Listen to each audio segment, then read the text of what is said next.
Hello, freak bitches. Yeah. And the idea that, I know I've lived in the city since I was 18, so I've been around gays for a quarter century, and I think of these guys I know that have been together for 10 years, and I go, so let me get this straight. These two are going to break up, according to you, an evangelical person, and then they're just going to make out with some chick with blonde hair and eat her out. And like fuck her and have a boner and pray to God. Come on.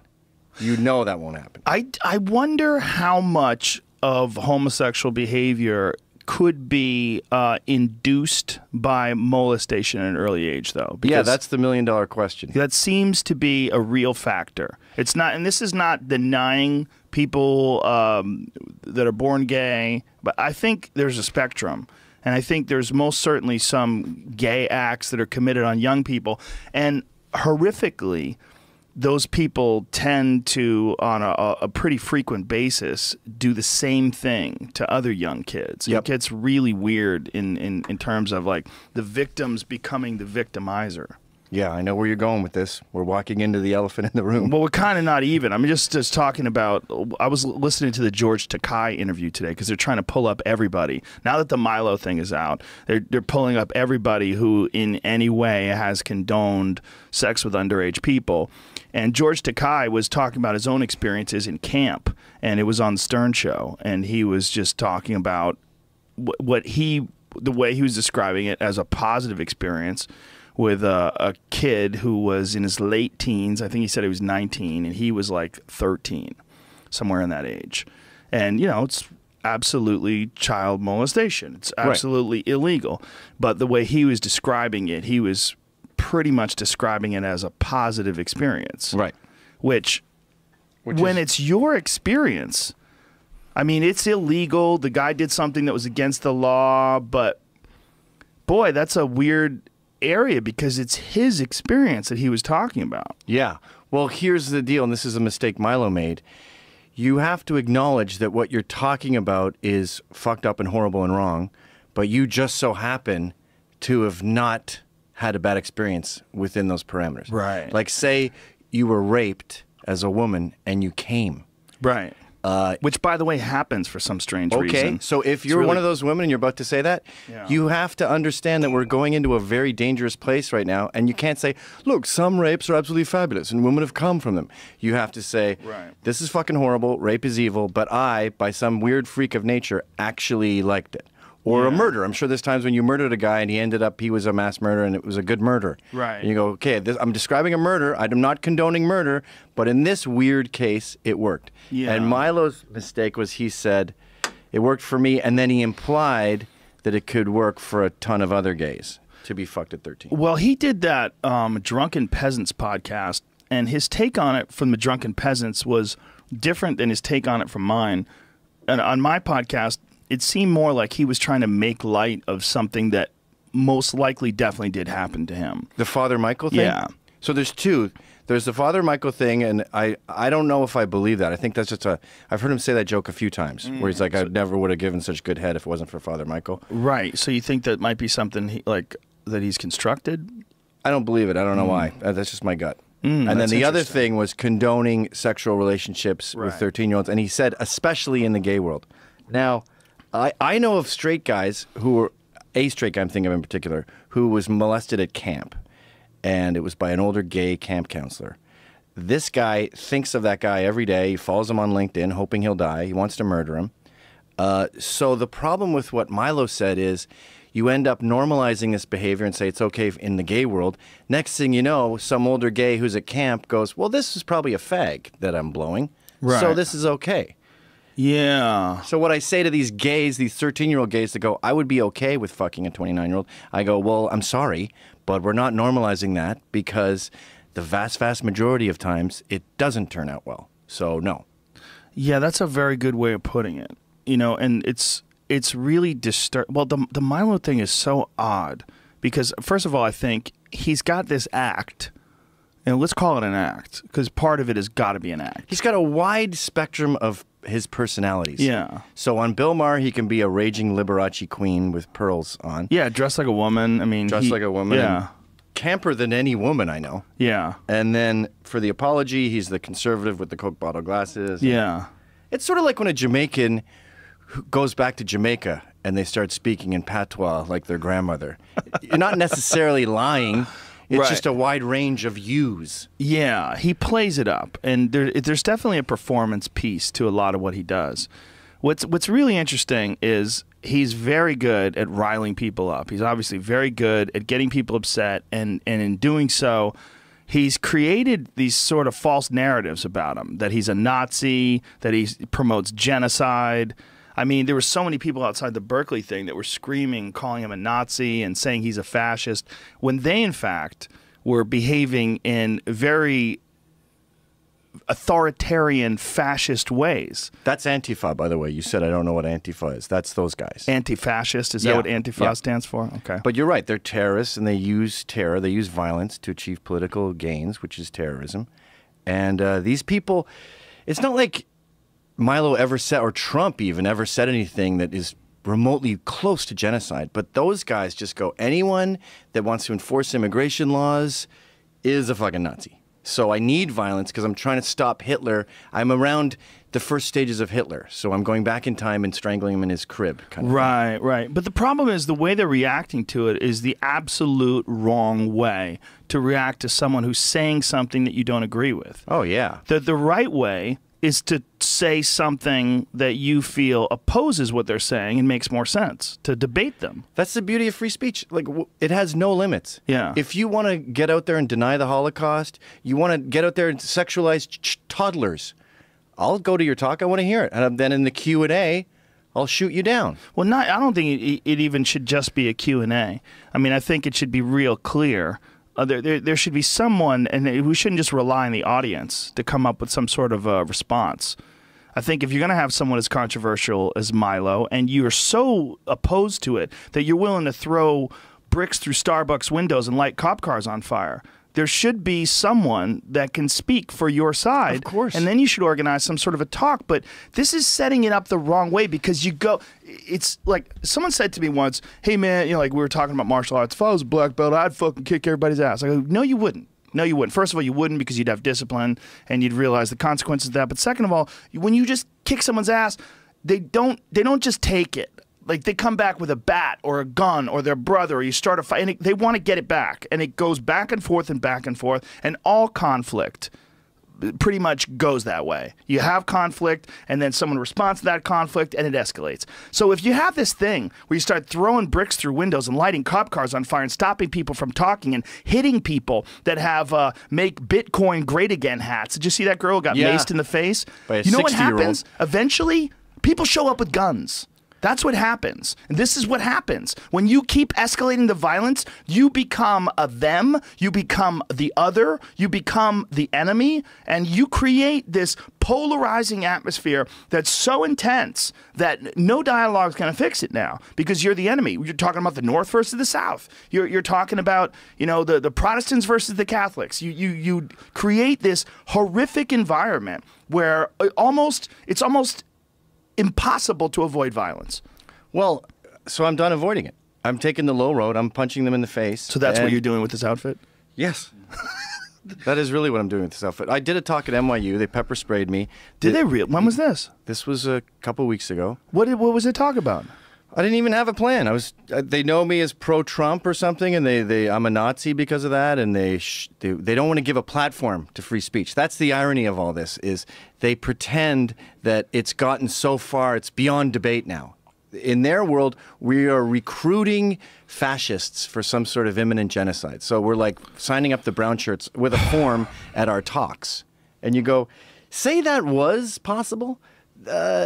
How does that work? Like, we sign you up, then you're part of the club, then you come with us on the next genocide? The fuck are you talking about? You haven't even played it through in your mind, because for these people, it's a religion. That's why they don't want to debate. It's like a born again. He doesn't want to debate about the existence of God. He's already on that side. So what was your plan when you went there? What did you want to talk about? I was going to say, this Nazi that you made Milo and I out to be, who wants genocide and who sees non-whites as inhuman, blah, blah, blah, blah, blah, homophobic, sexist, whatever. First of all, that guy should be allowed to talk if he existed, but he doesn't exist.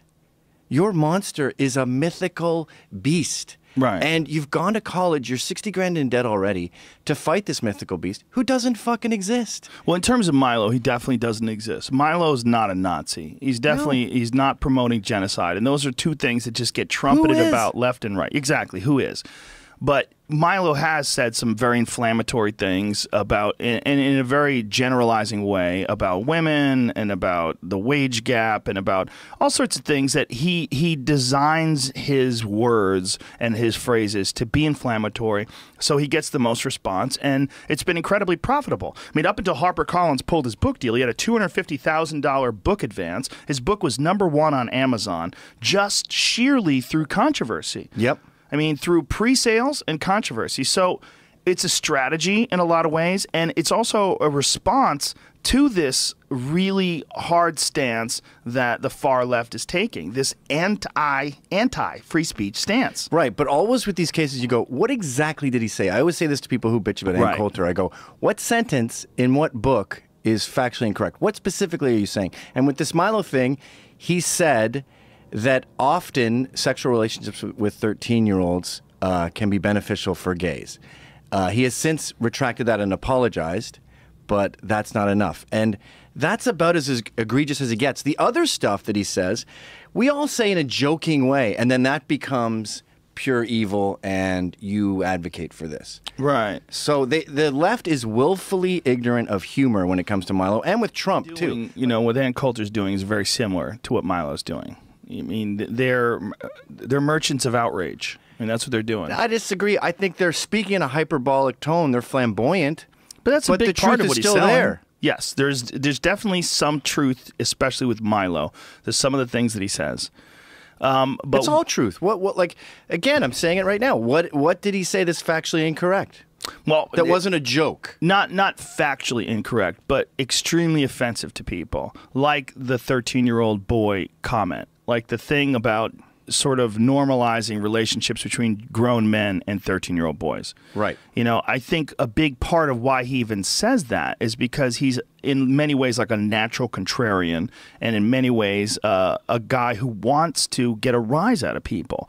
And by saying that, he didn't feel like there's any consequences to being outrageous in that regard. Right. But I think we could both agree, whether or not it's factual in his case, it's a fucked up thing to say, right? It is a fucked up thing to say. It was negligent, which is why he apologized. But I think the grain of truth to that, and with his other statements, is a lot more than a grain. But the grain of truth to what he was saying is gays have less chastity than straights. And if a woman is known as a slut, she's less likely to be picked up. And I've been sued for calling a woman a slut. Were you really? Yep. Who sued you? It was a long time ago, back in Vice days. It was in Do's and Don'ts. And the way the law is, it's kind of antiquated, but it's like, oh, you called her a slut, now she won't have currency in the market of marriage because she's known as a whore, so we're going to punish you punitively for this sin. Did you have to settle? Yeah. God damn it. You can't even call someone a slut. There's no equivalent word for a man. No. A cad? That's a compliment. That's hilarious. Yeah. A cad is hilarious. Well, the fact that there's no equivalent for a man shows you that there's a different standard. And then with gays, it is different too. Like 13-year-old and an older person, right? If it's a girl and a 40-year-old teacher, I want to take him to the parking lot and beat him until he walks weird for the rest of his life. If it's a woman and a boy, I don't want to murder her. Grossed out. 13 especially. 14, little better. And then with gays, well, I'm not going to make the same mistake Milo made right now. Don't ever do it. But if a gay's known as a slut in the future, like say a 19-year-old fucks 200 people, as a woman, no one wants to go near. As a gay, you've been around the block. Yeah, there's not the same consequences for sure. And I had a bit in my act about, I don't know if you remember this commercial, but there was a commercial, a Just for Men commercial, where there was a baby that was driving a Porsche, a baby with a beard, and there was a grown woman next to the baby. And the baby has like a tuxedo on, and it's like, you've always wanted the biggest, baddest beard. And the baby goes to the nightclub, and the bouncer looks at him and winks at him. Like, look at this. Look at this commercial. See the baby? Yeah. So the baby walks in, Just for Men. I mean, I don't know what the fuck. Just for Men, if you don't know it, is some stuff that guys put in their beard when they're getting old. So this baby's got a bottle. He goes out to the dance floor. There's all these girls with these tiny little skirts dancing around him, and he's like a pimp.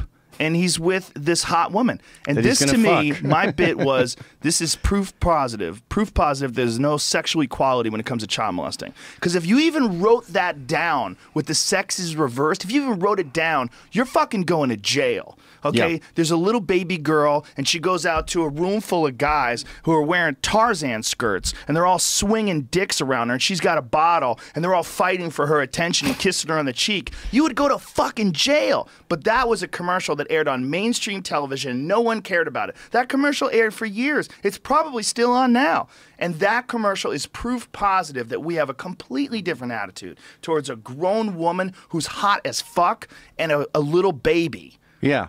Well, even I was watching Big with the kids the other day. Tom Hanks is what, 8 in that movie? Yeah. 9? And then that woman seduces him, and Yeah. I guess he fucks her. He gets a boner.